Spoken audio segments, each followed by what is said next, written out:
So in this video, we're going to go over another Romanax case with the full arch temporary. Here, the first thing we do is take our bone reduction guide, and we're going to use that with our pin guide.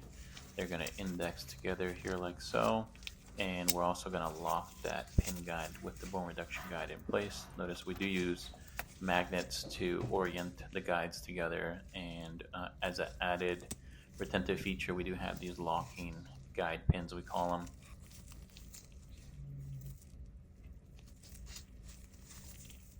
We're going to go ahead and take our model here that is non-reduced. This is obviously a maxilla arch, and we're going to go ahead and orient that on the model. Now, when the surgery happens, the tissue needs to be retracted just to those areas there on the buccal facial surfaces. A little bit on the distal lingual part of the guides need to be retracted as well. And then, of course, on the palate side, it's a minimal retraction. We do have those windows available for the doctor to make sure that the guide is fully seated on the bone and indexing properly. Then we're going to go ahead and drill our stabilizing pins. This is, of course, a simulation. The holes are already drilled. Once those pins are in place, we're going to remove the pin guide here. It's already served its purpose.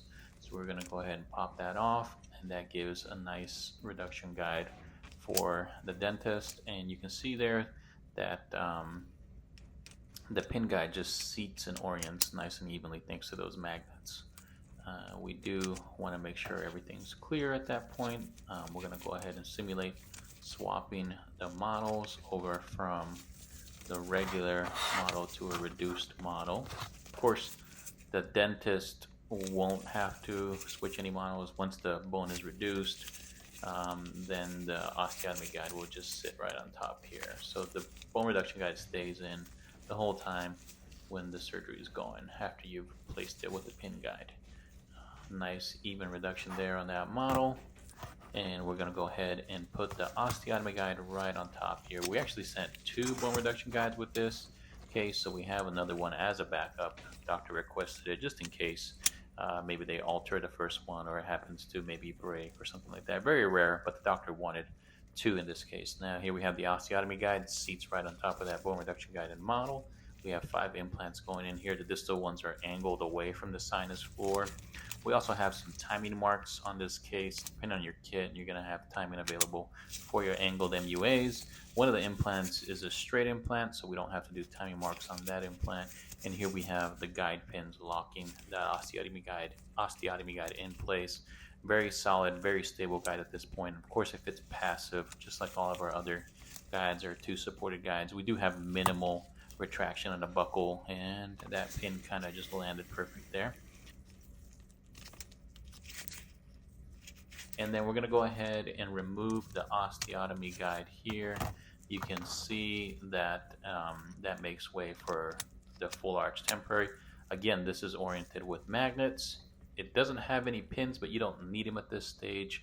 You just want to make sure that the full arch temporary is seated on those areas that we have designed.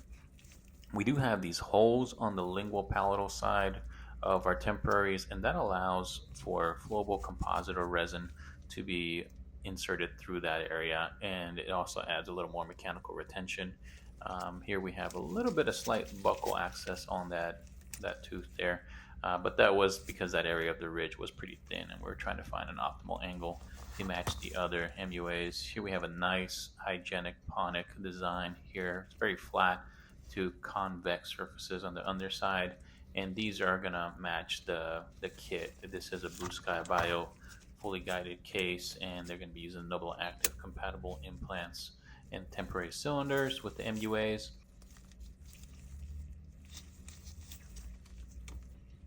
That's it for this video. Thank you.